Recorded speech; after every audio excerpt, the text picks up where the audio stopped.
¿qué fue lo que, ya hasta me perdí?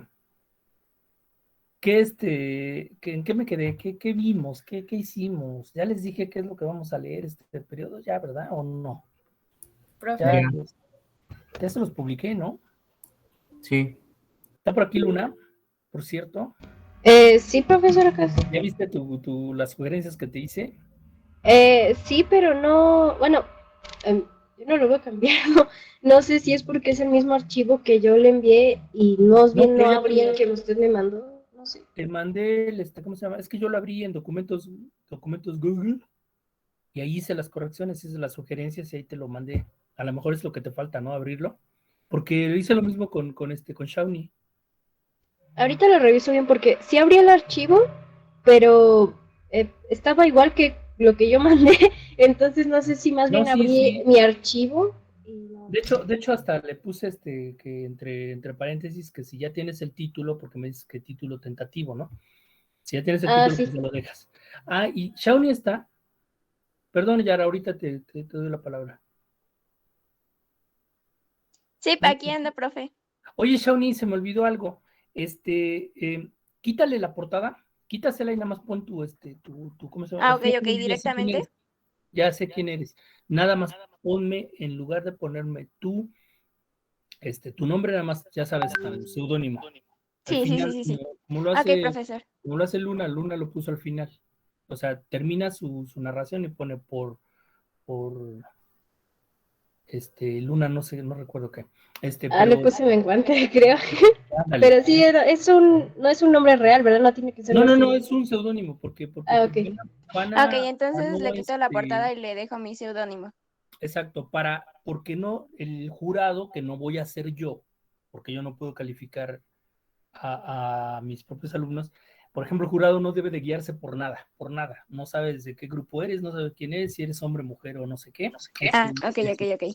sí, Ok, nada más profesor. pones tu seudónimo, al fin y al cabo yo sé cuál es. A mí o sea, a mí lo que tenías que haber mandado nada más era tu nombre, que es lo mismo con esta Eli. ¿Dónde está Eli?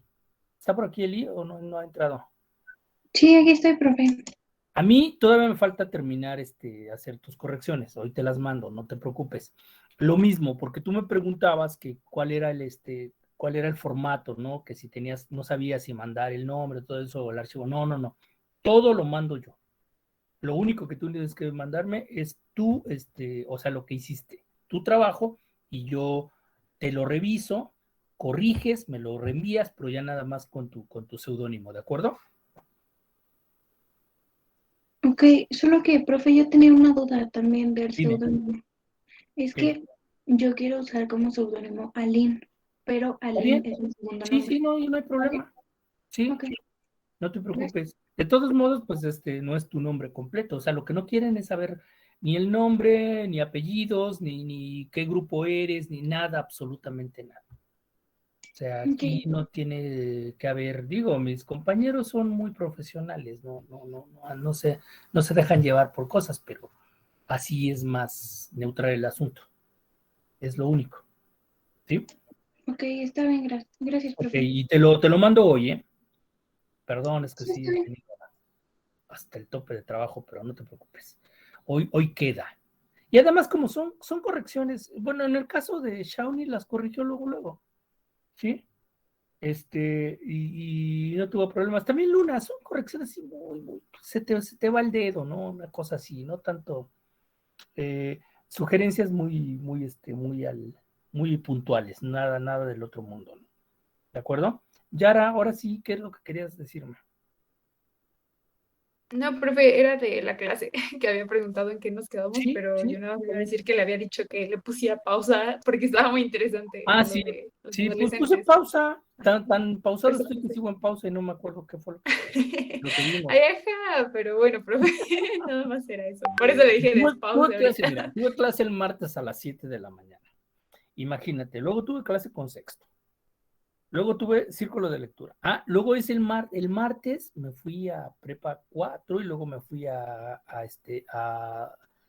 CU, regresé, córrele corriendo, llegué aquí a tu casa a las 2 de la tarde a las 2:30 tuve círculo, luego tuve 2 horas con ese mismo grupo del círculo, luego tuve 1 hora de descanso para comer, luego tuve 2 horas con el grupo de la tarde, o sea, eso fue el martes y ya ni te platico lo de ayer, entonces ya a esta altura ya, y ya llevo desde las 7 de la mañana dando clases, o sea, tuve clase de 7 a 7:50, tuve el círculo con este grupo y ahorita ya es, pues ya, y al rato voy a tener círculo con unos fulanitos ahí que andan ahí. Ya mejor póngale pausa a la vida, profe. Sí, no, ya, no. Porque, ay, no. Sí, está agobiante, profe. Como Román, ese tipo de pausa. Ay, no, tampoco. No, eso es darse de baja. Sí, ¿no? Esa es pausa permanente. Y eso es lo que querían hacer. Esto quería hacer este grupo. ¿Tú no estuviste cuando le dije a este grupo que se pusiera pausa? Estaban aquí llorando, que ya no podían. Ya apenas llevaban un mes. Pobres. Ah, sí, cuando les dijo que renunciara, ¿no? Pues sí. O Le sea, dije, no. ay. Fíjate, qué terrible, ¿no? Para estos chicos. Reprobados el primer día. Y el día que se quejan con el maestro, que los apapache, pues los manda por un tubo. Pero bueno. Así son estos maestros. Qué bárbaro, ¿no? Dice Ana Gabriela, hay que sobornarlos con unos tacos para que ganen y una picafresa. Pues sí, pero estos son de más, ¿no? Y que hay algunos que sí le entran duro a las garnachas, ¿no? O sea, imagínate. Pausa activa, dice. Emilio se ríe.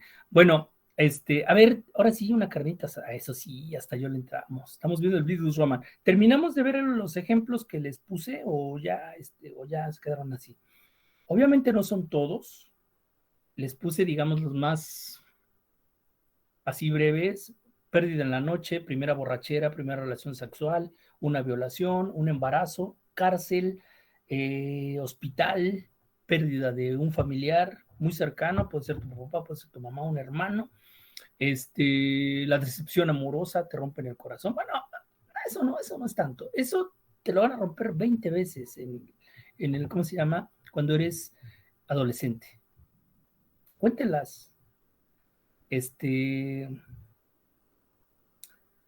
dicen? Ahora hasta nos reímos con los chistes de Marina. ¿En serio?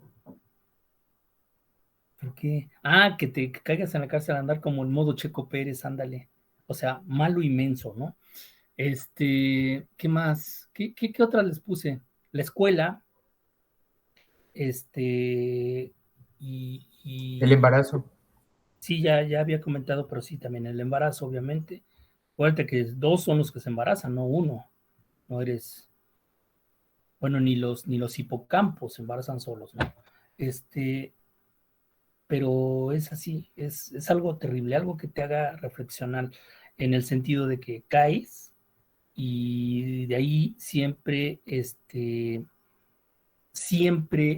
vas a salir con crecimiento. Quién sabe de qué manera, pero vas a salir con crecimiento y te va a ayudar un guía, ¿sí? Y el más terrible, pues, es lo que tienes aquí adentro, ¿no? Eso no lo puedes controlar. Y también otra cosa, no es que se los deseo, les dé un mal deseo, pero esto ni sus padres, ni sus abuelos, ni los amigos, ni sus maestros, eso no lo podemos evitar. Nadie, ningún adulto, no podemos hacer absolutamente nada porque les van a romper el corazón y eso sí, no tenemos ni opción, ¿no? Te consolarán, te dirán, pero pues, eso sí ya es eso sí lo tienes que padecer y varias veces. Ahora, no es que los desestime, no es que los haga menos. Que te rompan el corazón, pues es una cosa que tienes que pasar en tu vida. Y como adolescente, te repito, te la van a romper 1 y 20 veces. El problema es cuando eres adulto y te lo rompen. Tengas 25, 30 años, 40, 50 años y te rompan el corazón, eso sí puede ser grave. Porque... ¿Te da más fuerte? De la más fuerte. Y es lo que les espera. O sea, les van a romper el corazón y más vale que se los rompan para que vayan adquiriendo destrezas, habilidades y todo eso. Sí, claro, no hay otra. A lo mejor quizá algunos ya lo han padecido, ¿no? Pero bueno, se recuperan. están hechos de buena madera. Además ya los vacunaron, así que pues adelante, ¿no? Aquí seguimos. Claro, y seguiremos. ¿Cuál es el problema? ¿Sí? Esa es la idea.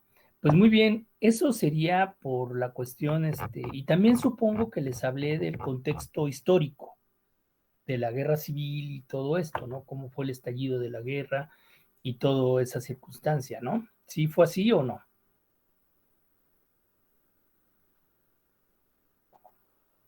Si lo hizo, ya no estuve yo. Me quedé hasta lo de las caídas. No les hablé, nada más les hablé de las puras caídas, no hablé del contexto histórico, sí, debió haber sido primero, ¿no? Solamente de las Creo puras que caídas. no, profe, nada más así de los percances de la vida adolescente. Pero Ok. nada más. Ok. Dijo que luego ¿qué le pasó a usted? ¿Qué me pasó? Ajá, exacto. Nos iba a decir cuál fue su caída. Ah, me caí de la bicicleta. Yo ¿Qué? igual. Para mí fue el infierno. Se rieron de mí. Me caí en el patio de la escuela. Me peleé. Esas son caídas. O sea, pues así. ¿Para qué piensas que te voy a contar que me rompieron el corazón? No, yo nunca me he enamorado. Para nada. O sea, por favor. A mí no me Tiene pasa eso. corazón de acero. ¿Mandé? Tiene corazón de acero, por eso Mi no se brazo, enamora. porque ya se me cayó y me puse uno de acero. El fin de semana me puse uno como Terminator.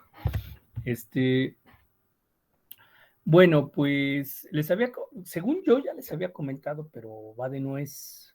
Cuando estalla la guerra civil es porque los militares, la primera, ándale, esa sí es una caída y horrible, ¿no? Y de esa sí no sales.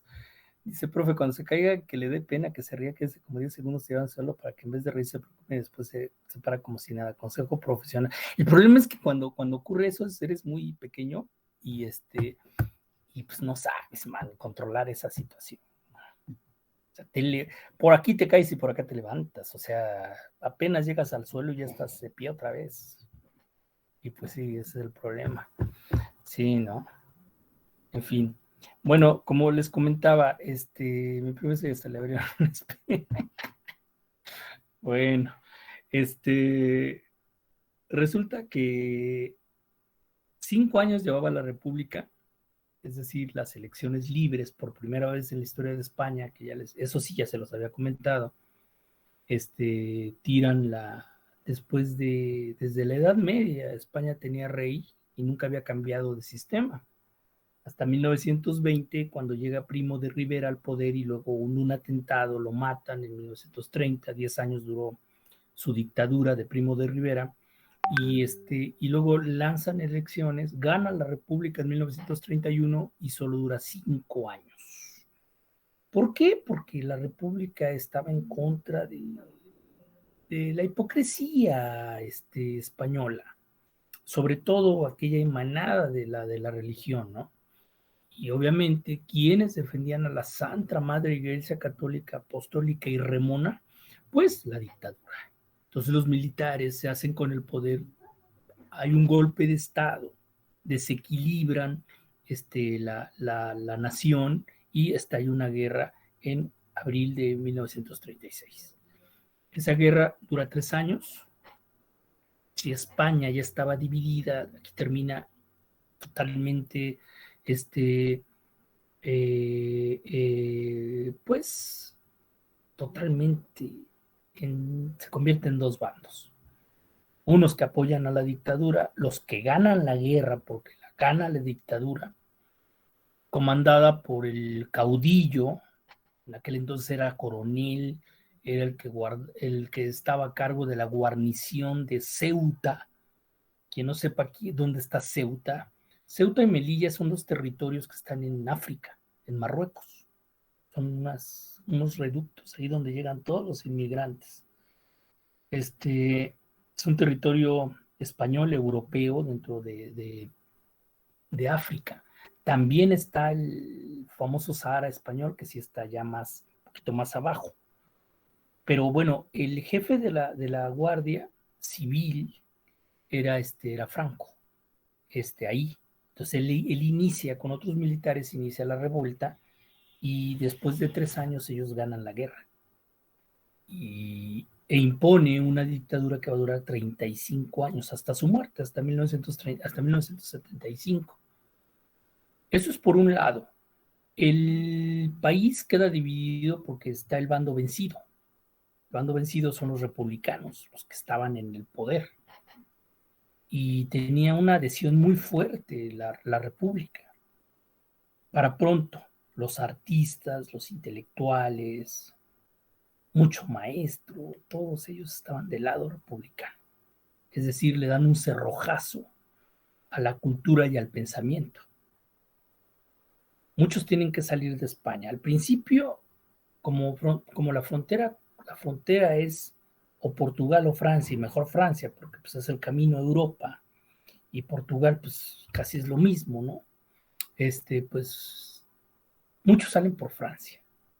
Hay frontera en Francia y se van. Obviamente, tanto franceses como españoles ven el peligro, ¿no? Y cierran frontera. Y cierran también frontera con Portugal, salvo algunos reductos donde se alcanzan a fugar algunos.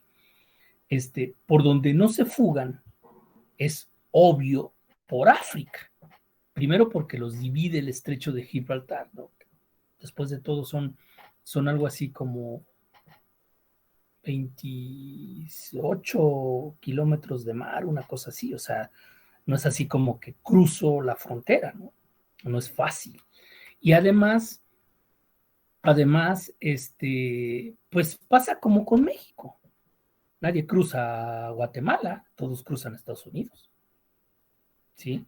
El refugio, pues, se ve un vislumbre. Y además, cuando triunfa la dictadura, que coincide con el año del inicio de la Segunda Guerra Mundial, todo el mundo le da la espalda a España.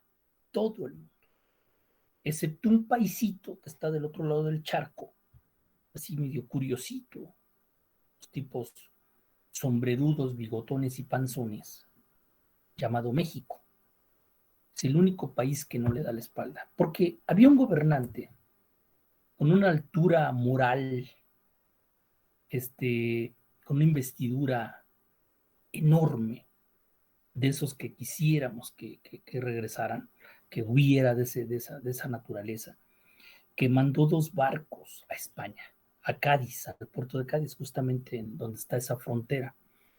Y el primer barco se trajo a muchos niños, a un montón de niños refugiados, y el otro se trajo adultos, o sea, como 2 meses de separación entre un barco y otro, 1940 les estoy hablando de esto. Entonces llegaron a México 40,000 exiliados españoles, toda una comunidad, ¿sí? Sí, pero eso fue después. De hecho, muchos de aquí se fueron a Argentina y a todas partes de América, Estados Unidos, a muchos lados, pero México fue el punto más grave. O sea, Cárdenas desafió, Lázaro Cárdenas, que es el presidente que estoy hablando, desafió a la dictadura, y no le importó, se trajo todo. O sea, luego les platico cuál fue el beneficio de haber traído tanto español, ¿no? 40,000, imagínense.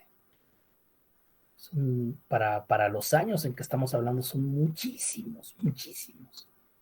Pero muchos tuvieron la oportunidad de desarrollar aquí muchas cosas, ¿no?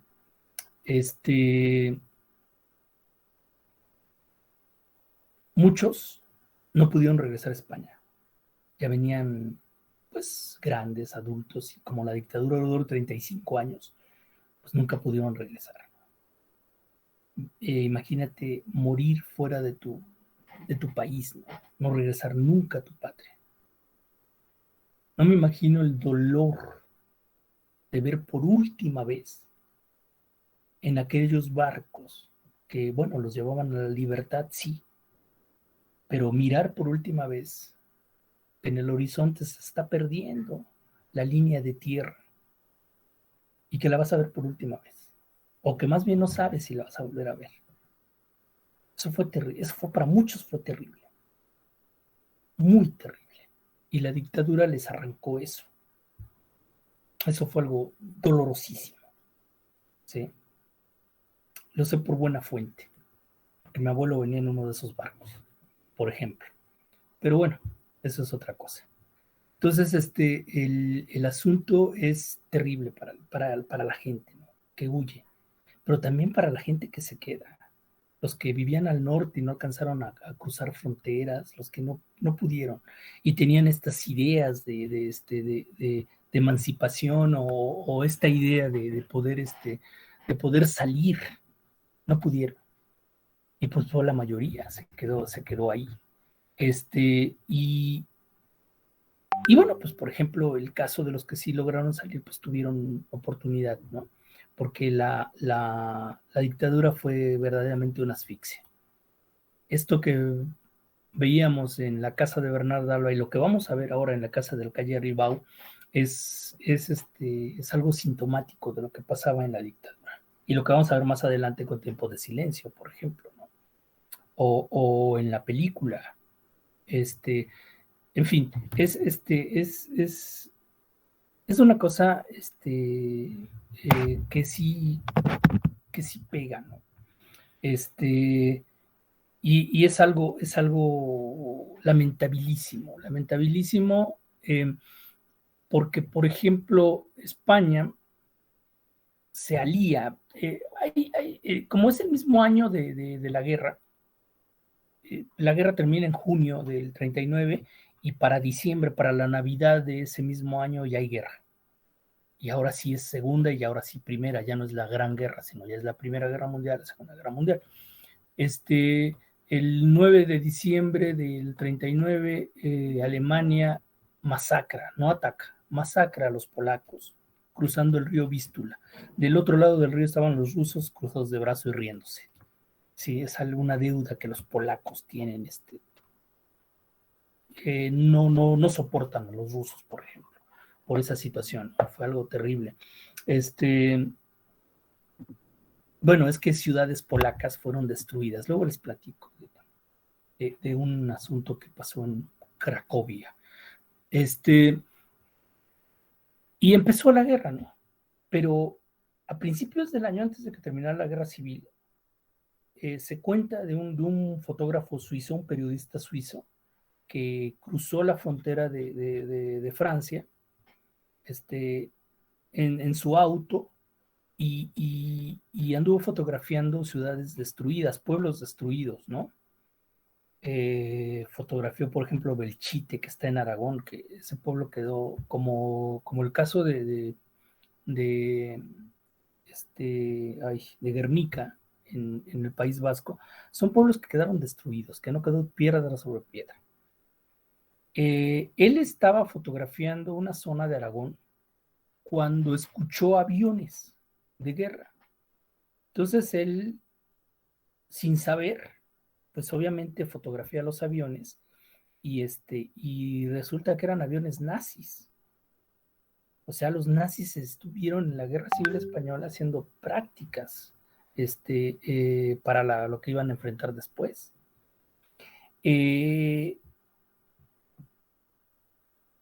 Denunciaron al fotógrafo y pues estaba prohibido, ¿no? Estaba prohibido sacar imágenes de esa que comprometieran esta situación. La comunidad se les iba a echar encima, ¿no? La comunidad europea. Entonces, ¿cómo sacó ese rollo fotográfico? Porque obviamente, si eres extranjero, pues a ver, te revisamos, tienes que traer fotografías pues, de las playas, de que eres turista, no metido en estos argüendes. Metió el rollo fotográfico en el tacón de la bota. O sea, traía unas botas y sacó el tacón y ahí metió el rollo fotográfico. Y fue como salió, o sea, cruzó la frontera con Francia y la sacó y obviamente ya estando en Suiza, publica esas fotos, ¿no? De lo que pasaba. Más adelante hay escenas de esta naturaleza que fotografiaban algunas cosas en España, en la dictadura, ya avanzada la dictadura, y pasan cosas por el estilo, ¿no? Hay una escena que Juan Marcé utiliza en la novela Rabos de Lagartija, también es catalán, por cierto, de la huelga no la huelga, sino que la gente se negaba a subirse a los tranvías a finales de los años 50, principios de los 60. La gente dijo, yo no me subo, o sea, subieron el costo de los tranvías y la gente de manera común hizo una propuesta silenciosa y no se subía a los tranvías. Entonces, ¿qué hizo la dictadura? Pues siguió mandando los tranvías vacíos. O sea, daban vueltas. Imagínate que un día, en una situación terrible, que nadie se subiera al metro, porque es lo que representa, ¿no? Se van a fregar, ahora se van a fregar, a ver cómo le hacen, ¿no? Y pues la gente no se subía. Entonces mandaban imágenes, la propaganda de la dictadura mandaba imágenes al extranjero y decían, pues no es cierto, los tranvías no hay huelga, no pasa nada, los tranvías siguen pasando, ¿no? Pero obviamente tomaban las fotografías así como cuando me da el sol de la mañana y me pega directamente, así como que no se veían que iban vacíos. Y obviamente también hubo extranjeros que tomaban fotos de que los tranvías estaban vacíos y ponían en diferentes horas y también pues eso estaba prohibido, ¿no? En fin, la dictadura tiene un montón de matices y de horrores y cada vez se pone peor, ¿no? Entonces, termina la guerra, España queda herida, está dividida, vencedores y vencidos, y el vencedor va a tomar cartas en el asunto contra los vencidos. Los que no logran salirse pues van a ser humillados, y si se sabía que tú habías participado en el bando republicano, pues iban por ti, ¿no? Te encarcelaban, si no te convertías en delator, terminaban matándote, ¿no? O tomaban a tu familia o te torturaban, etcétera, etcétera. Era terrible, ¿no?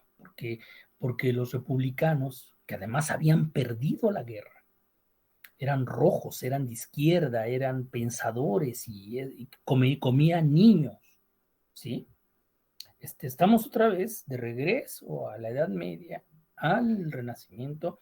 Por ejemplo, cuando expulsaron a los judíos, ¿no? Que decían que los judíos hacían fiestas en los sábados y que se robaban las hostias, se robaban los niños y que escupían en la hostia, o sea, estupideces de esa naturaleza.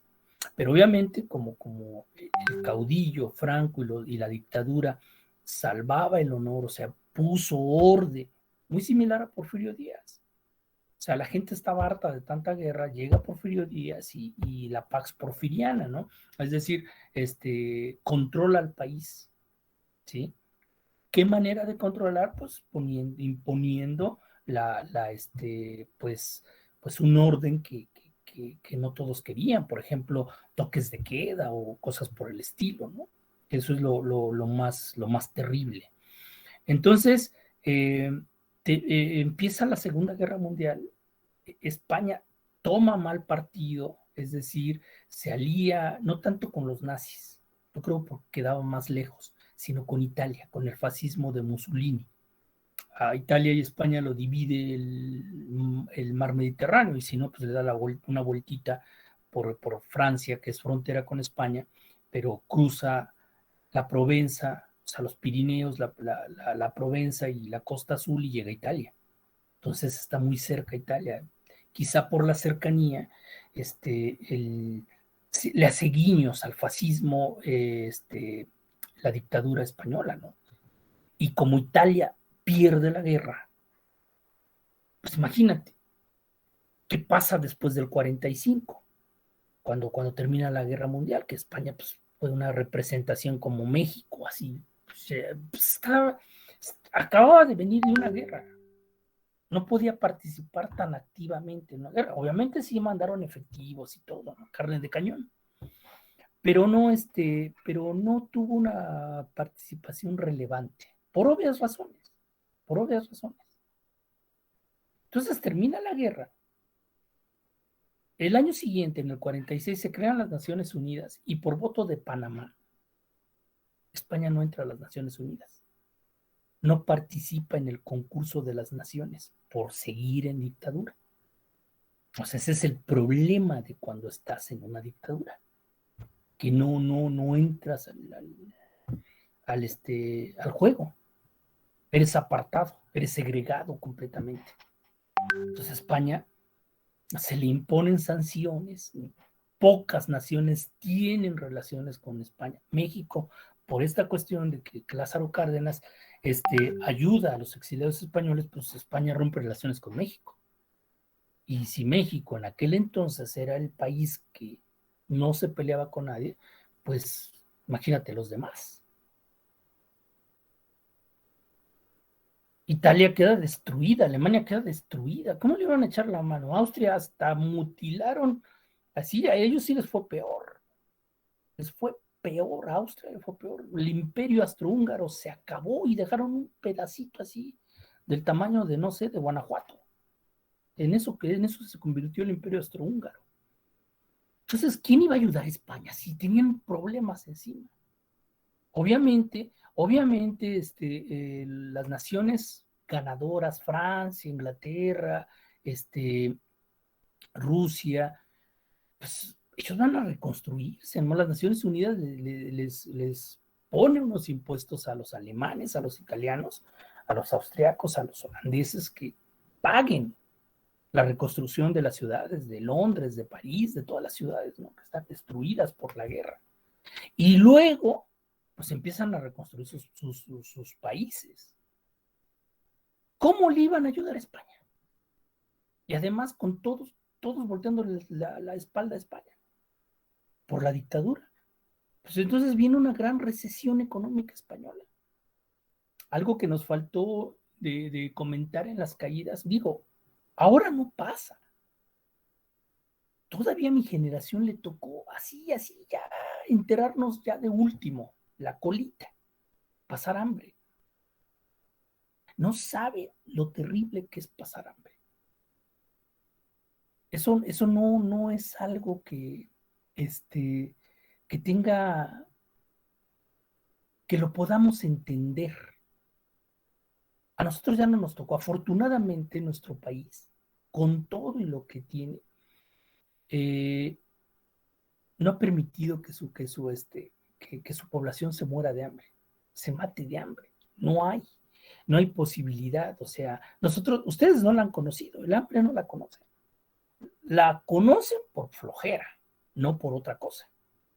O sea, porque siempre hay que comer y hay insumos, es decir, tú vas a la tienda y hay que comer. O sea, de hecho, si en este momento ustedes, se quedaran sin papá, sin familia, en un caso extremo, tuvieran posibilidad de trabajar, a pesar de que son menores de edad. O sea, sí hay la posibilidad. No estamos como en Centroamérica, por ejemplo, o en otros países de otro lado del mundo, ¿no? Que realmente la gente tiene que salir de sus países para trabajar. A lo mejor si vivieran en Guerrero, en Michoacán, en estas zonas donde no te queda de otra más que salir, ¿no? Pero aquí en la ciudad, a lo mejor no de forma fácil, pero consigues trabajo. Entonces, no te mueres de hambre. Y lo primero que pasa en una gran recesión económica es que no hay ni qué comprar. No hay dinero y si lo tuvieras, no hay que comprar. Se acaba todo. Las tiendas están vacías, quiebras por donde sea, no hay. Los mercados no existen, o sea, no hay nada. El campo no alcanza a abastecer. Y además tenemos unas ciudades desoladas, acabadas por la guerra, que apenas están regresando a sus cosechas, o sea, todo está detenido en España. Y obviamente empieza a ver, los españoles han marcado varios años, como 3, así, que se les llamaron los años del hambre durante la dictadura, en donde de verdad no había que comer. Y la literatura lo señala en este sentido, ¿no? Se vuelve un sistema terrible. Por ejemplo, imagínate todas las personas que fueron encarceladas después de la guerra, ¿no? Entonces era el jefe de la familia y qué pasaba con las mujeres, ¿no? ¿Cómo quedaban? ¿Cómo estaba la situación? Y eso es lo que sucede. Y la dictadura cada vez y cada vez con medidas arbitrarias, terribles y poniendo más disposiciones, porque obviamente los que están al frente son unas cuantas familias, pero fuera de eso, pues es el pueblo, ¿no? Y el pueblo que se friegue siempre por izquierdosos, ¿no? Por tener ideas, por estar en contra del gobierno y de nuestra Santa Madre Iglesia. Ese es el dictamen, ¿no? Entonces tienes una sociedad dividida, una que ganó la guerra y otra que la perdió. Y el que ganó la guerra no va a permitir que opine el que la perdió. Esa es la idea. Entonces, en medio de esto, tenemos que en 1942, antes de comenzar con esto, ¿cómo sería la cuestión de la cultura? Pues nula. La cultura se tiene que volver agradecida a la dictadura. Y si no estás a favor y si no hablas bien de la dictadura, simplemente no tienes cabida. No te publico tus obras, no pintas, no sacas música, nada. La cultura desaparece. A menos que seas como hoy en día, por ejemplo. ¿Sí? Y eso que no estamos en una dictadura. Pero ya veo algunos intelectuales que otrora criticaban tanto, ahora agradeciendo, ¿no? Pasan en el besamanos cuando hay un evento cultural de gobernación, ¿no? En fin, la cultura se ve mal, está mal. Todo es censura. Se crea un organismo censor, hay un aparato represor llamado censura para eventos culturales. Entonces, llega el señor censor a las editoriales, a los cines, y él dice que se proyecta y que no, que se lee y que no. Entonces llegaban los escritores, dejaban su libro, y entonces el censor leía la obra, ¿no? El manuscrito, y hacía sus comentarios, ¿no? De la página 51 a la 60, corrige esto y esto. Y la página 58, olvídate, ¿no? Porque hay una escena sexual, eso no pasa. O de plano, si quieres que te publiquemos, hazle caso al censor, si no, pues ahí te quedas anónimo siempre. Entonces en 1942, ya con la figura del censor, viene un personaje llamado Camilo José Cela, que publica una obra y les enseña el camino a los demás. Camilo José Cela, tiempo después va a ganar el premio Nobel. Pero el asunto es que es la época, mi querida Yara, es la época de Orwell y tantos más, ¿no? que hablan de este momento, del absolutismo de las dictaduras. O sea, es lo que emana de la guerra, de las guerras, obviamente. Entonces, imagínate, Camilo José Cela publica esta obra capital, es la primera, llamada La familia de Pascual Duarte, que es la historia, el diario de un verdugo. ¿Sí? Es un tipo que corta cabezas, que cuelga a la gente. Entonces lo hace en un tono así medio sarcástico, ¿no? Así como que pues sí, yo maté a mi madre, pero pues sí me arrepiento, la verdad, es que debí haber hecho otra cosa. Entonces, Camilo José Cela les muestra el camino a los demás escritores, les dicen, si quieren criticar a la dictadura, a la religión, a la doble moral, a la hipocresía, háganle como yo, escondan la crítica. Que sea nuestra capacidad intelectual la que reine sobre la dictadura. Y así lo hicieron. En 1944 nace una editorial en Cataluña, en Barcelona, llamada la Editorial Destino. Y entonces, con bomba y platillo, para inaugurar la editorial, que va a publicar a jóvenes autores, y va a combinar con nuevas tendencias de la literatura, va a traducir a buenos autores, etcétera, etcétera, y lanza el famoso Premio Nadal. Entonces, congrega a una serie de escritores que lancen su obra y para que para el concurso. Y ahí nace para la vida de la literatura Carmen Laforet, porque ella gana ese premio. Obviamente, quienes le dieron el premio entendieron por dónde iba el asunto, por dónde iba el mensaje. Lo que llama la atención es que Carmen Laforet tenía 22 años cuando ganó ese premio, cuando publicó Nada. ¿Sí? Era una muchachita. ¿Qué hizo el censor? Obviamente no entendió la obra. O sea, cuando el censor leyó, antes de que se publicara, el censor lee esta obra, ¿sí? ¿Y qué encuentra? Pues la historia medio mona, ¿no? Medio chistosa de una jovencita que viene de provincia, se integra a la ciudad, y son como las aventuras, ¿no? Pues como no pasa nada, como el título, pues órale, te doy mi firma y adelante, ¿no? Se publica la obra. Pero obviamente no sabía el censor, la ignorancia, obviamente, de lo que estaba, de la bomba que estaba lanzando. Porque lo que pasa es algo terrible. Y a partir de ellos dos, de Camilo José Cela y Carmen Laforet, se inaugura la novela de posguerra.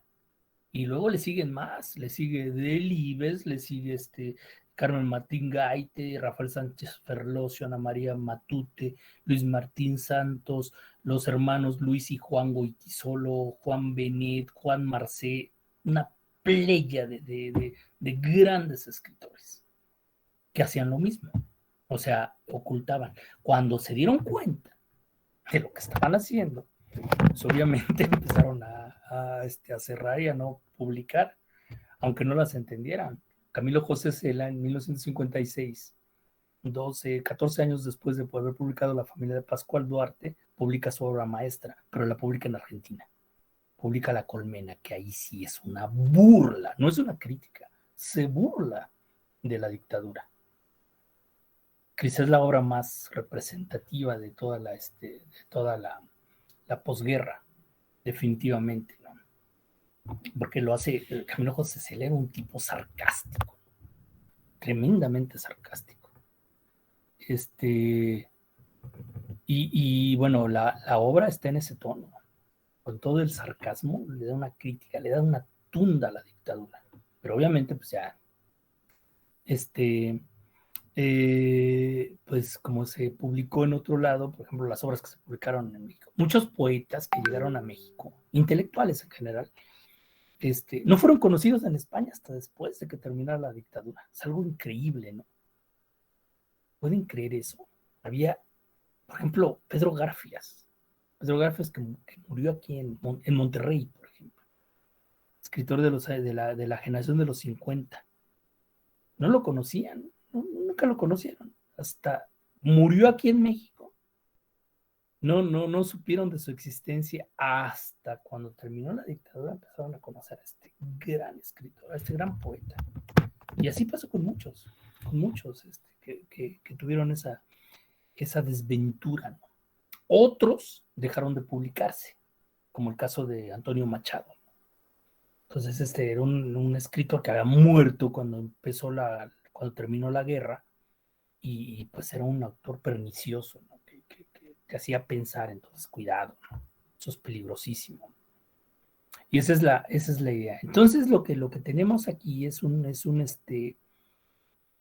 el objetivo que nosotros tenemos es primero detectar el Bildungsroman en la novela y luego añadirle este análisis de lo que es detectar ese código del cual se sirve la crítica a partir de la propia obra. Obviamente a través de los simbolismos de los personajes y de las acciones. Eso es lo que tenemos con Carmen Laforet. Por ejemplo, esta chica acaba de morir su mamá.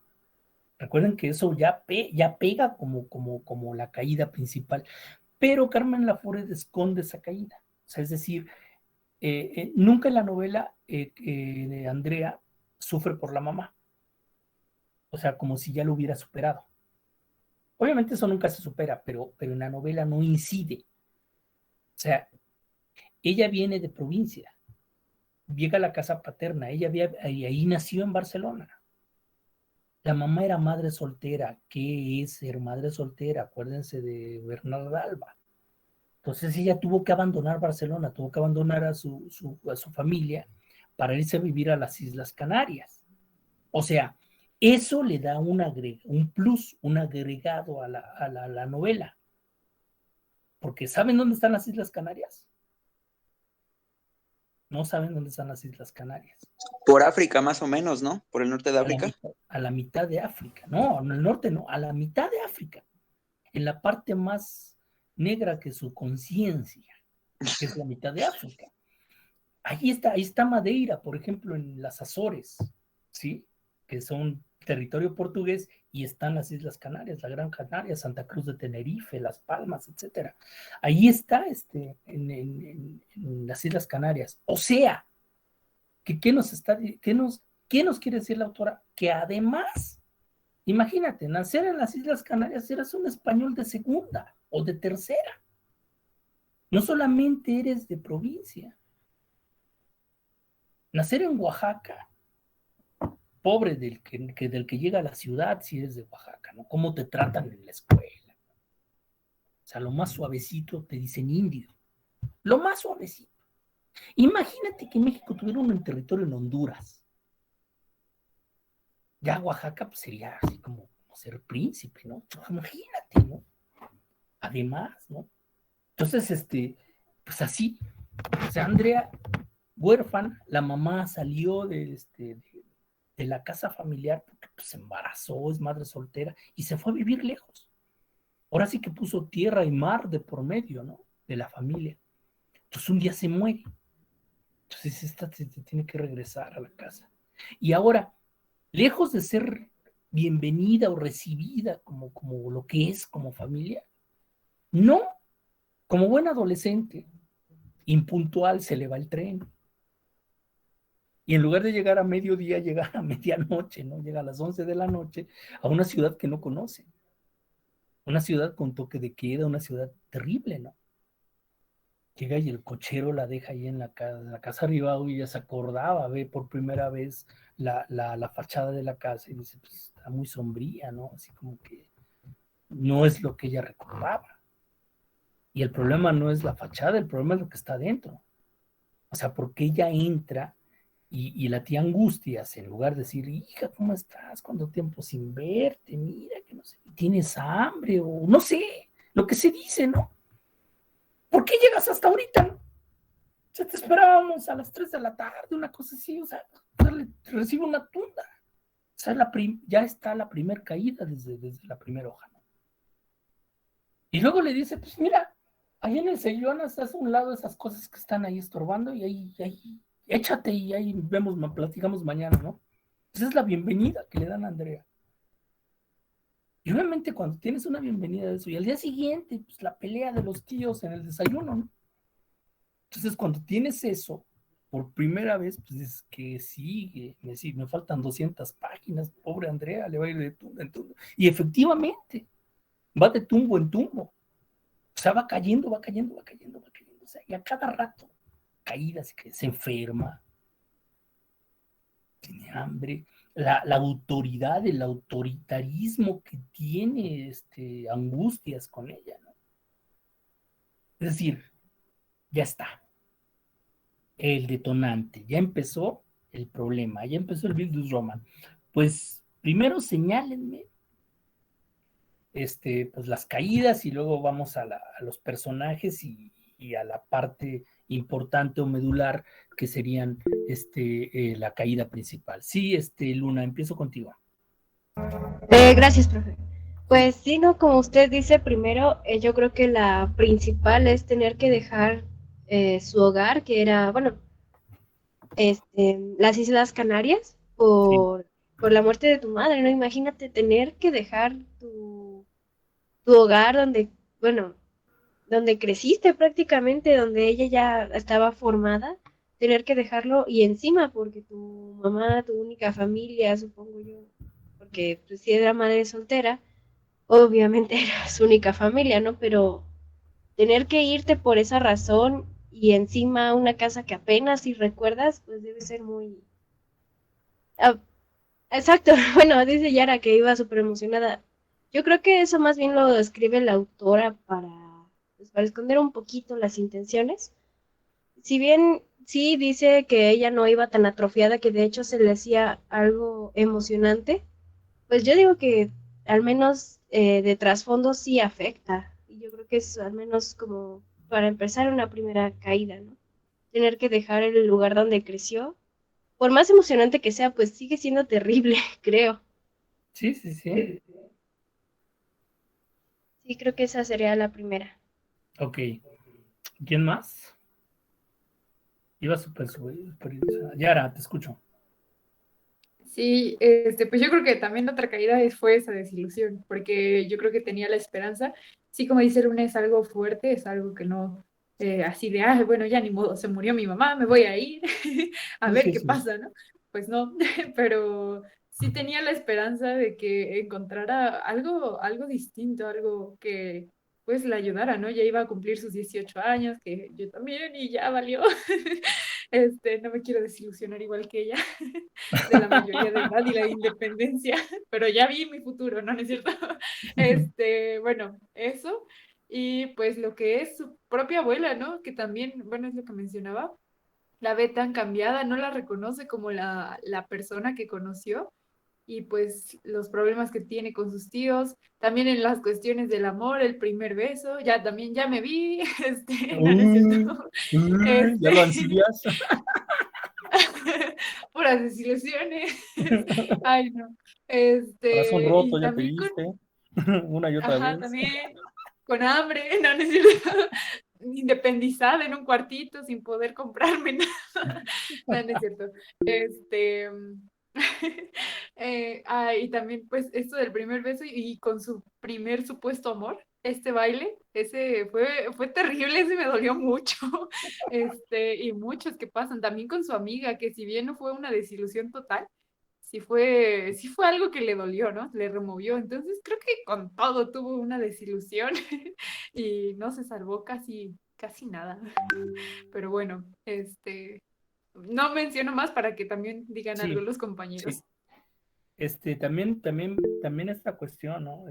Todos los cambios, como tú comentas, la llegada y además el cambio de nivel, o sea, estás ya empezando con toda la ilusión, vas a la ciudad más progre, como dicen los españoles, de España, pero que es una ciudad terrible, o sea, no te da la mano, no te abre los brazos, o sea, termina por absorberte completamente, ¿no?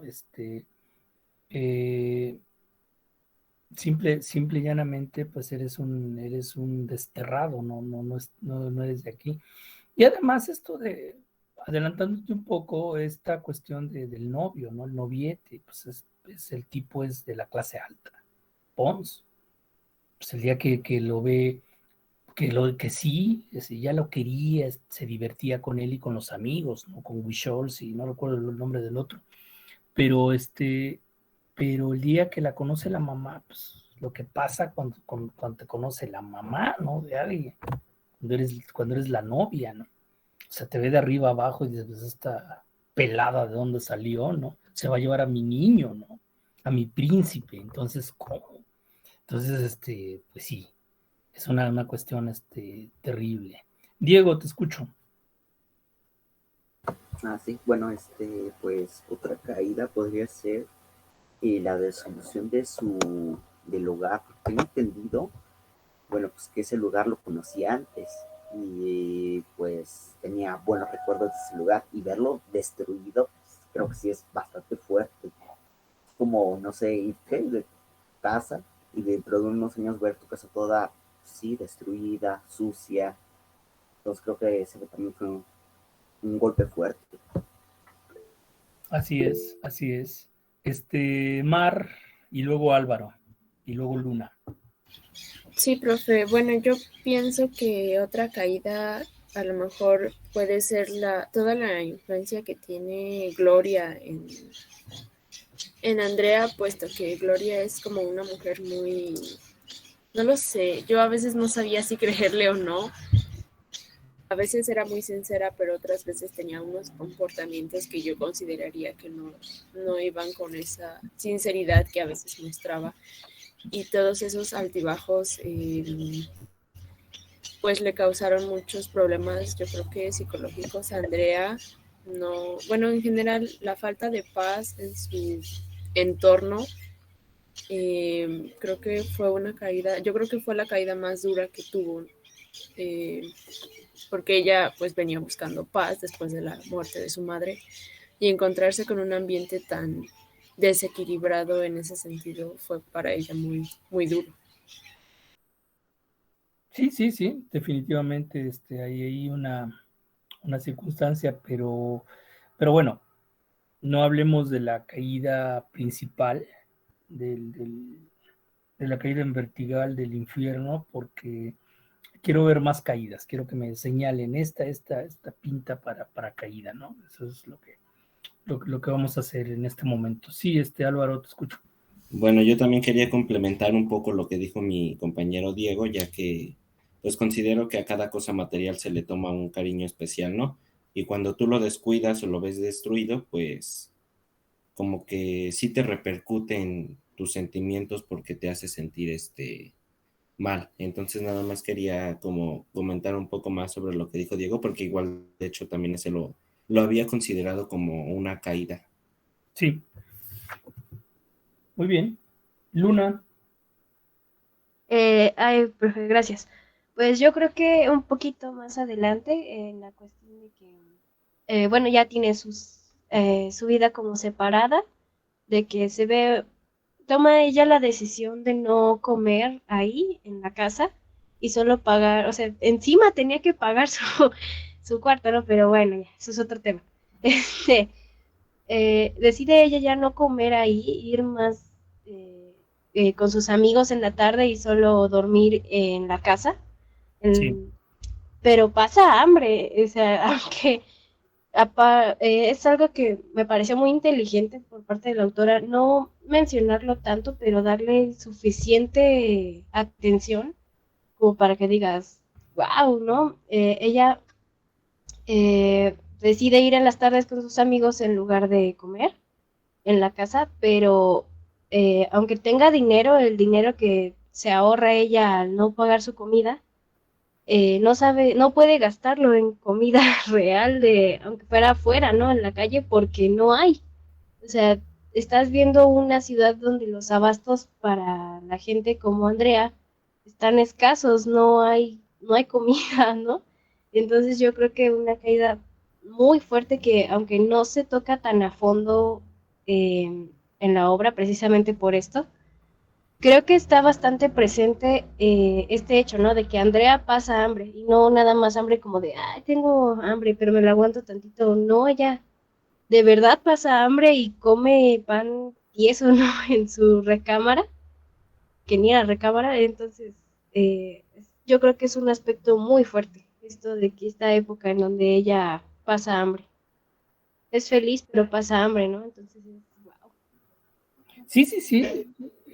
Aquí entramos en una situación que nos plantea la autora. ¿Qué pasa en la vida de fuera? Es decir, la universidad, los amigos, ENA y todo lo demás. ¿Y qué pasa dentro de la casa? O sea, ahí como que está la bifurcación, ¿no? Como que lo separa. Sí. Lo separa, no quiere juntarlo. Y es por eso que cuando Ena le dice, no, llega a su casa, creo, y entonces está Ena, que es parte de su separación entre la casa, está en su casa, es como, no, ¿por qué? ¿Por qué está pasando esto? Supongo que también debe ser un choque muy fuerte para ella. Claro, por supuesto. Y además come cuando la abuela le guarda un trozo de pan. ¿Sí? Sí.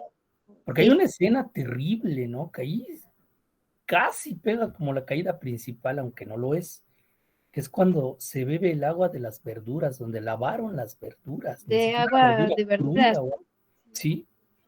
Eso es terrible, o sea, ¿a qué grado llega el hambre? Claro, cuando Angustia se va Cuando Angustia se va y le dice, pues ahora tú te haces cargo de tu dinero, y ella decide no dar dinero, porque pues, sabía cómo era el tío Juan, pues el tío Juan le dice, pues no, si no hay dinero no comes, punto. Entonces tú haces cargo de tu dinero, ella lo acepta. Pero claro, a ver, ¿qué significa el dinero en manos de un adolescente? Desastre. Agua en las manos. Y obviamente, pues, tenemos aquí un adolescente que se gasta la mesada. Imagínate, si de por sí aguantar una quincena es terrible. Ahora, el mes, se gasta su mesada en una semana. Y se acuerdan que compraba flores a la mamadera. A los- Regalos caros. y encima rosas, ¿no? Que eran muy caras. Ándale, Vanessa. Sí, nada más que tú no vives de la beca. O sea, la beca es un extra que te llega. Y las castañas, ¿no? El cucurucho de castañas, ¿no? Que son tan ricas, tan Para el viejito. populares en esta zona. ¿Perdón? Para el viejito que se las terminaba dando ahí de Exacto, trague y déjeme de ver exacto. así. O me voy a comer, o sea, una cosa que no podía hacer, me voy a comer a un restaurante, como hoy para todos los demás días, ¿no? O sea, esto es, vaya, Hoy para todo el mes. está presente todo esto de que el autor es muy joven, ¿no? Y entiende perfectamente cómo está el asunto. Voy con Briseida. Sí, bueno, pues a mí me llama mucho la atención esta separación de los dos ambientes, de lo que es afuera de la casa y lo que es adentro. Sí. Pues como decían, que en primera como llega pues esta Andrea, después de la muerte de su papá, pues llega a un país donde pues están viviendo la posguerra, ¿no? De como un fondo oscuro, un ambiente oscuro. Y luego que estaban pasando por una crisis económica, pues no me imagino como la presión y todos esos sentimientos, porque siento que cada uno de los habitantes de ahí tiene sus propios problemas, pero a final de cuentas todos esos problemas se vuelven uno y como que se van contagiando. Me llama también mucho la atención la postura de Andrea, a pesar de que, bueno, en la narración no mencionan cómo es físicamente Andrea, pero como que la describen como rara, como infrecuente, porque pues realmente ella, o sea, es el personaje principal, pero sin narrarla físicamente, como saber cómo es sentimentalmente y lo que piensan. Porque no, creo que una de las peores caídas es entrar a su casa y ella pensar que se siente en un mundo de llegar a pensar que se va a sentir en un mundo cómodo cuando entra, es todo un caos adentro. Y realmente la única como salvación o donde ella se siente más segura o mejor pues es en la calle. Ahora entra en un mundo de universidad donde pues encuentra amigos, amistades y es ahí cuando se va dando cuenta que esa línea que marca de su casa en la calle es muy delgada. Y yo siento que esta Andrea es como, no sé, tiene como un corazón muy noble, pero a la vez se quiere ser como la dura hacia los demás para hacerlos ver que ella puede. Porque está rodeada de puras mujeres. O sea, en la calle Aribao está rodeada de puras mujeres como Angustias, Gloria, la abuelita y la criada. Creo que solamente el hombre que aparece que tiene actuación por sí mismo es Román. Pero de ahí en fuera, pues me parece muy interesante su postura de Andrea y qué difícil, o sea, qué difícil pasar lo que pasa Andrea, llegar a una casa donde pues no habías visto a tu familia por mucho tiempo y tener ese pensamiento de que te van a apoyar cuando todo es muy diferente. Entonces, en verdad, Andrea es muy, no sé, siento que es una persona muy fuerte en ese aspecto. Sí, definitivamente. Además, obviamente, si voy a adelantar un poquito a la cuestión de los símbolos, ya que lo comentas, sí, tiene un carácter medio complicado por la edad. Y además, pues también en España son pocas las mujeres que están estudiando en la universidad. Eso a veces se nos olvida, estamos en los años 40. En México esto fue frecuente 20 años después.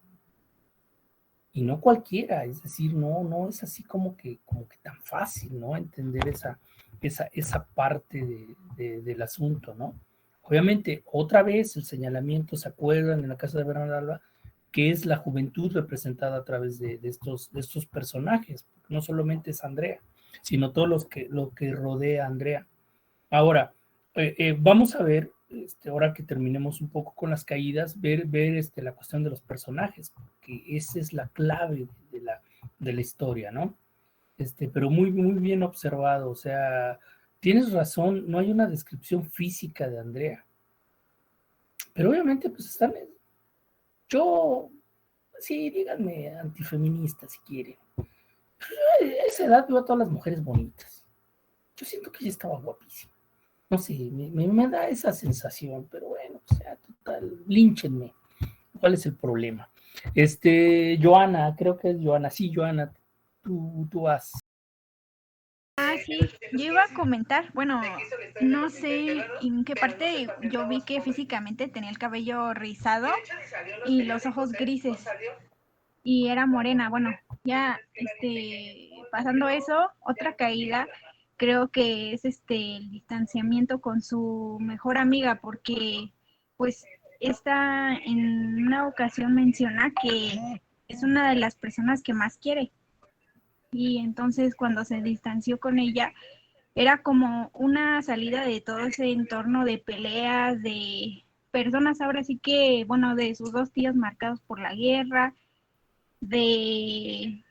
pues sí, de un lugar así descuidado, de una familia pues ahora sí que prácticamente destruida.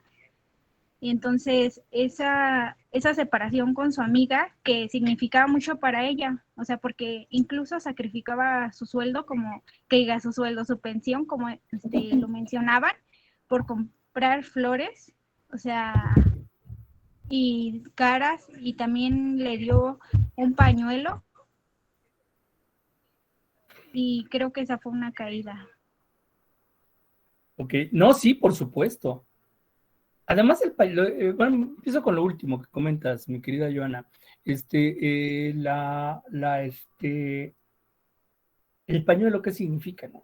¿Qué significaba el pañuelo? Sobre todo si lo tejías tú, aunque ahí es el regalo, ¿no? Es lo que representa eso. Al no tener dinero, pues le da lo más preciado que tiene. El pañuelo es un objeto, tiene una representación a lo largo de la historia, que es, te doy parte de mi corazón, el dar el pañuelo. Durante el siglo XX el pañuelo representaba el coqueteo, o sea, se caía así como mi cubrebocas, se les caía, las chicas lo tiraban a propósito, ¿no? Se iban caminando y se les caía el pañuelo, quien lo recogía, se peleaban por recoger los chicos. ¿Mandé? Un humilde obsequio. Sí, entonces quien lo recogía y si el chico era apto, primero para recogerlo, ¿no? Y segundo, para decirle, ay, mira, se te cayó tu pañuelito, ¿no? Ya empezaban a platicar. Entonces había una posibilidad, sobre todo en este asunto de que no hay acercamientos, no es como ahora, no pongamos ojos del siglo XXI, ¿no? Entonces esa dependencia que tiene, ese símbolo que va a representar, obviamente, el pañuelo. Y luego, obviamente, la ruptura con la amiga. No lo sabemos en el momento, pero en este caso, pues parece ser ella, incluso el novio Jaume, ¿no? Se llaman, sí, Jaime en catalán, ¿no? También se enfrían las relaciones de Jaime y Ena, ¿sí? Y esa relación, le dices que creo que Ena anda con tu tío, y la otra así como diciendo, híjole, no creo, pero ella dentro de sí piensa que también piensa lo mismo que Jaime, ¿no? Si ahora, ¿cómo lo consuelo? Pues si yo siento lo mismo, ¿no? Lo que no sabemos es que Ena está tramando algo, ¿no? El significado del nombre de Ena es importantísimo. Viene del irlandés haitiana. Ese es el significado de Ena, es el hipocorístico de haitiana. Pequeño fuego. ¿Sí? Andrea viene del griego anerandros, que significa hombre o varón. ¿Sí? Y obviamente no es la macha, como ustedes pensarán, o la varona, no. Significa valentía. Entonces ahí está la situación. Y es lo que vamos a ver también con los demás personajes, ¿no? Digo, Gloria y Román, pues no les tengo que decir qué significa, porque pues, hay una obviedad en el...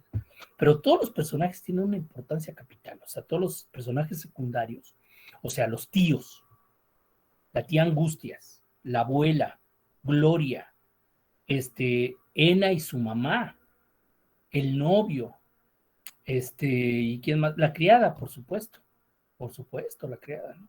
Entonces, esos son los que fluctúan alrededor de nuestra protagonista, ¿no? Que es lo que hacíamos cuando el otro análisis, ¿no? La presentación de los personajes y qué peso tienen en la historia de la novela propiamente dicha, ¿no? Bien, me quedé con Mar, Yara y Giovanni. Sí, profe. Bueno, yo quería comentar también que bueno, yo recuerdo en la historia que cuando Andrea llegó a la casa, como que la única persona que le inspiraba confianza y un poco de seguridad era su tío Román. Y incluso empezaron a ser un poco más cercanos cuando a veces él lo invitaba a tomar una taza de café y eso. Y que de repente ella empezó a descubrir muchas cosas negativas de él. Yo creo que también fue una caída para ella, ¿no? Es decir, empezó a quedarse, bueno, de por sí estaba sola. La única persona que sentía que podía confiar, pues resultó ser una persona pues que no era lo que ella esperaba y eso también podría considerarse como caída, ¿no? Sí, por supuesto. Pues antes de pasar a la caída, bueno, primero Yara y Giovanni y ahorita les comento. Sí, Charlie, justo iba a comentar lo que dijo Mar del tío Román. Bueno, de los dos tíos en realidad. Ay, Mar, porque entonces ya me robaste la idea. Nada, no es cierto. También con el tío Juan, creo que empieza siendo un poco extraño. Siempre es bien contradictorio ese tío. Porque, bueno, a mí me sacaba mucho de onda y justo de su historia de Gloria y de Juan, saqué una conclusión, o bueno, creo que su caída más grande es, pues la decepción de lo que es la vida, ¿no? En general, que no resulta como ella lo esperaba o como lo planeaba. Y hay una cita que tengo acá, déjese la leo. Si aquella noche, pensaba yo, se hubiera acabado el mundo, se hubiera muerto uno de ellos, su historia hubiera quedado completamente cerrada y bella como un círculo. Así suele suceder en las novelas, en las películas, pero no en la vida. Me estaba dando cuenta yo, por primera vez, de que todo sigue, se hace gris, se arruina viviendo. Entonces dije, no puede ser posible, creo que esa es la caída más grande, pero no sé si me estoy equivocando, profe. No, creo que no es esa. Está fuerte y eso justifica lo que acabas de decir. No sé si decírselo a tus compañeros. No sé, porque nos estaríamos adelantando a algunas cosas. Pero lo que acabas de decir tiene mucho, es la justificación del título.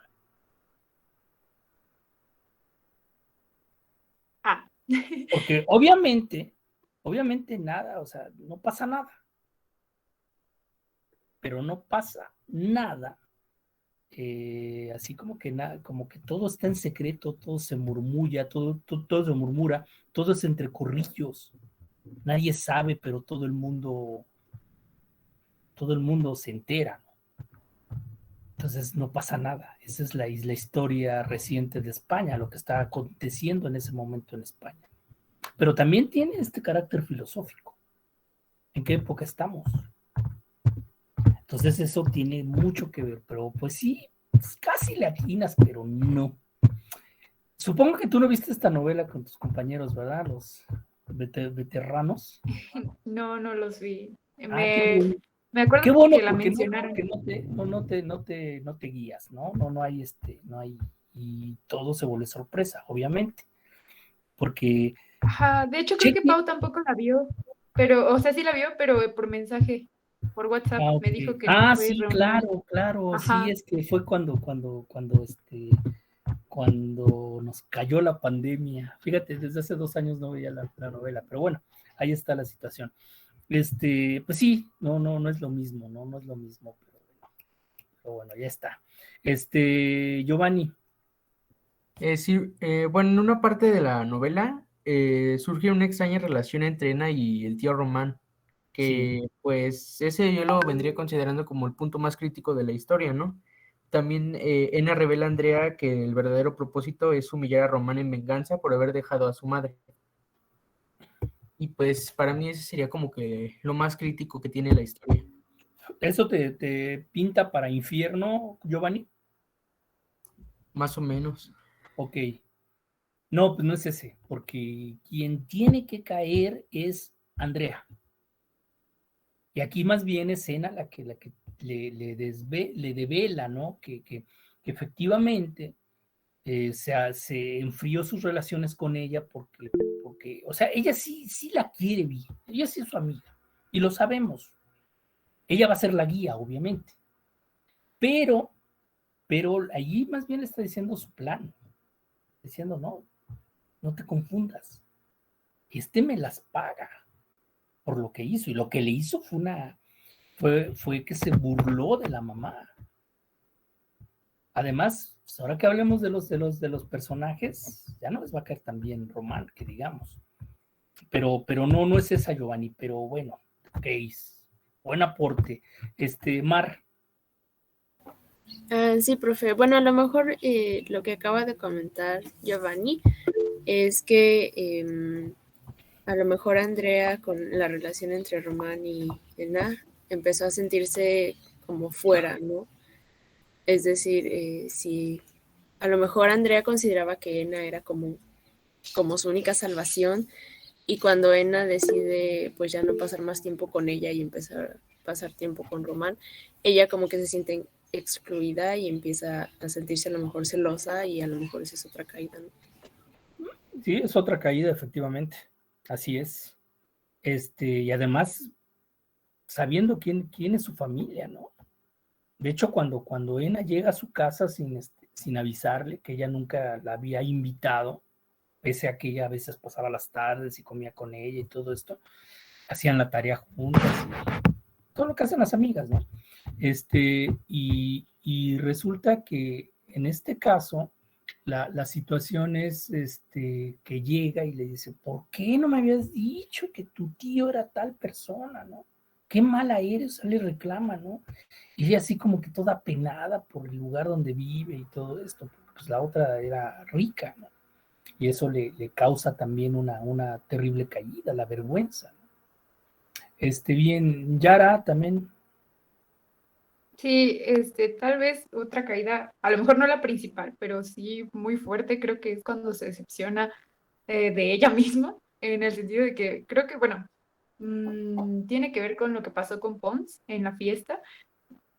Siento que es un como balde de agua fría al darse cuenta de lo que es y lo que representa ella, estando ahí en medio de toda esta gente de alta, sus primas de Pons, que aparte una pasa y le dice como que, ay, interrumpo una historia de amor y se le acababa de declarar a su amigo, entonces es como de, y lo que representa tanto en lo que viste, en cómo se ve ya, porque está toda demacrada, de que no come, de que se enferma, de que está ahí padeciéndole y padeciéndole feo, y pues no encontrar un sentido de qué está haciendo ahí parada y de qué está pasando con toda su vida, en qué momento llegó a ese lugar, a esta posición, y como creo que esa decepción de lo que eres y lo que te sucedió y pues todo lo de las circunstancias es muy fuerte, pero no sé.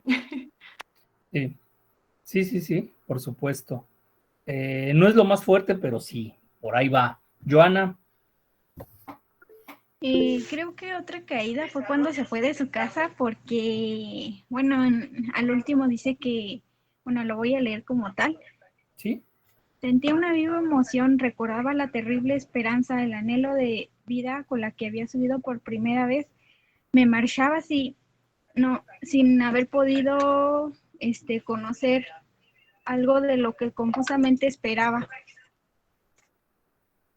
Yo creo que fue una caída porque ella cuando entró esperaba muchas cosas de esta casa y pues encontró algo totalmente distinto y aparte que pues creo que se fue sin haber terminado su carrera, entonces todos sus planes a los que ella había ido ahora sí que ahí, pues no se concretaron. Sí, eso pasa al final, ¿no? Cuando dice sin haberme llevado nada, ¿no? Llegué a esa casa sin haberme llevado nada. Pero ahí ya es, más bien ese ya es el crecimiento. O sea, ya pasó la caída. O sea, está muy bien, pero sí, ya ese ya no es una caída, más bien ya es la liberación. Ahí ya creció. Porque esa es la idea. O sea, si se dan cuenta, lo que les decía en el trazo del Bildus Roma es que el personaje, el final queda abierto, porque ya no importa. Ya no importa qué camino tomó, ya no nos dice. Ya no nos dice qué pasó después. Qué bueno, porque pues ese era el objetivo. La idea era crecer, y ahí ya crece. Lo que nos acaba de señalar bien Joana es justamente eso, ya está el crecimiento, ya es la reflexión de cuando empieza a ver cómo se aleja, ¿no? Cómo se va alejando la ciudad, cómo van a quedar esos 700 kilómetros que le esperan, pues ya es la liberación, ¿no? O sea, 700 kilómetros que separan Barcelona de Madrid, es otra, ya se liberó, ¿no? Ya creció. Y qué bueno que la autora ya no le siguió, ¿no? Ya dijo, ya está ahí. Esa es la idea. Pues no le atinan. Se me hace que se van a quedar con la duda. Y los voy a dejar así el fin de semana. Sí, Yara, dime. Ay, no se vale, profe. No se vale. A ver, vamos a intentarle hasta que le demos, así sea adivinanza. No. No es cierto, profe. Tal vez podría ser en donde casi las mata Román, que se pone todo desquiciado de que le hicieron lo que él hacía. Jugaron con él como él jugaba con las personas, porque es muy interesante, es muy inteligente, pero también me parece un loquito, y un artista muy cobarde, porque creo que tenía potencial de artista, pero valió. O no sé, a lo mejor me equivoco. Pero bueno, el punto es que cuando está con Ena y Ena lo manda a volar y Andrea quiere salvarla porque piensa otra cosa, así como que no, aquí ya valió chetos. Su mamá me encomendó a Ena y y yo aquí nada más viendo cómo esto se va a destruir y cuando entra por ellas, no sé si, bueno, no, olvídalo, creo que ahí no está la caída grande, pero siento que después viene el crecimiento. No, el rollo. Eso es cuando antes de suicidarse, ¿no? Sí. No, ya el suicidio ya había pasado. El suicidio es el empujoncito. Es decir, ya había pasado la caída. El suicidio es cuando dice ya, esta es la gota que derrama el vaso. Luna, pero la idea no era llegar hoy a la caída, porque no le van a atinar. Es decir, está medio oculta. Pero recuerden que la caída es el infierno. Es decir, más fuerte que el hambre, más fuerte que la separación de Ena, más fuerte que la muerte de su madre, porque imagínate, ya de suyo la muerte de su madre debe haber sido una caída, esa caída, ¿no? O sea, todo eso no alcanza a la caída, obviamente. Hay algo más fuerte. Sí, Luna, ¿qué era lo que decías? Es que le voy a intentar, pero pues no me imagino algo peor que el hambre. Que haya pasado, pues. Pues sí, pasó algo peor. Bueno, intentando, bueno, no atinarle, pero intentando averiguar, quizá podría ser pues simplemente el hecho de que ella tenga que vivir su vida dividida como como universitaria y como perteneciente a la familia de... ¿tenía apellido? Es que no me acuerdo. No, creo que no recuerdo. No, bueno, que tenga que vivir esa separación de su vida, o bueno, más bien creo que es la misma casa, ¿no? La misma casa es como ese infierno que tiene que vivir con todas esas personas que, bueno, yo tengo la creencia de que representan algo. Y la casa Cada es uno, un no estoy símbolo, segura de pero más fuerte que el hambre. Yo creo que sí, el tener que vivir, hay una escena muy triste en la que... Pero a ver, Luna, ya para que no te sigas equivocando. Estás equivocada. Para que no te Es que sigas... creo que ya... Sí, es que es esto, o sea, yo lo que quiero es guiarte, ¿no? O sea, no, porque bueno, la casa vivía de alguna manera, y cuando se va Angustias, pues ella siente que ya va a estar más amplia, aunque llegan y le meten un mueble, ¿no? Ahí en medio.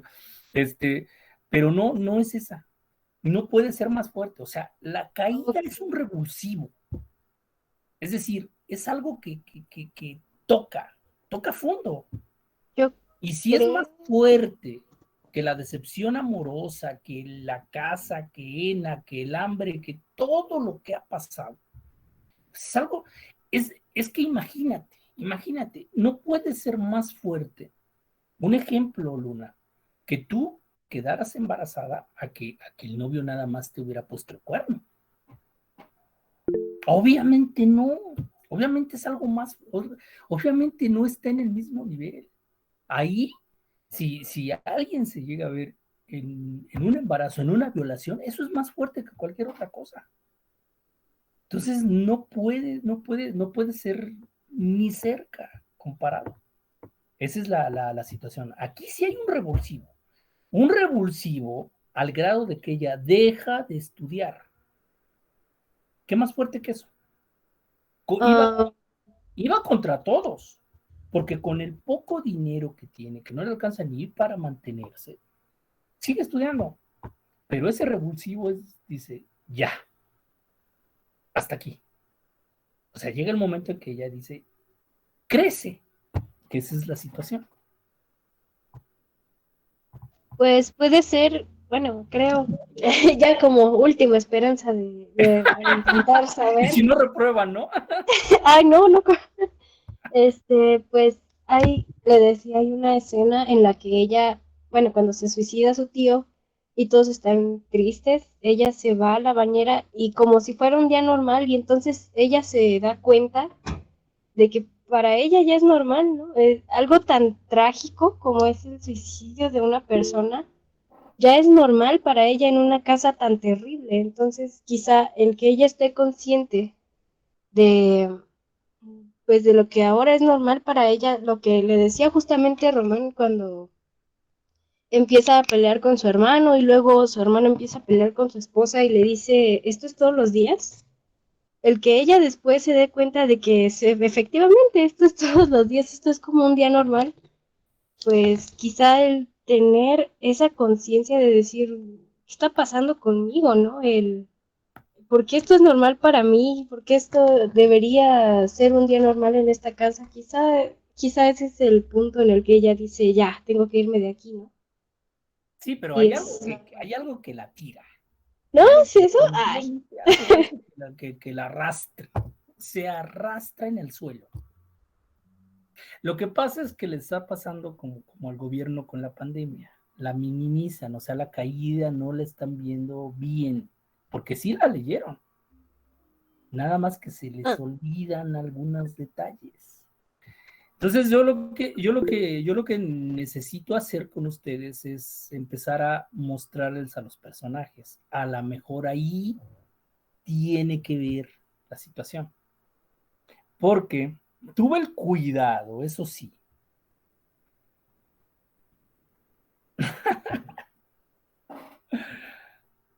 Cuando ustedes lean una novela negra,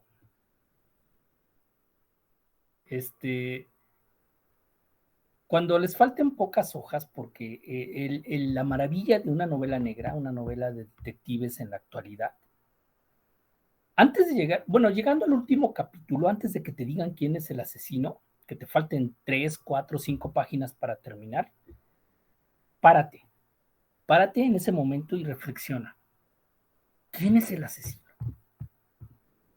A ver si le atinas, a ver si hagan ese ejercicio si alguna vez leen algo de esto. Bueno, lo van a leer conmigo, pero se los voy a recordar, pero hagan ese ejercicio.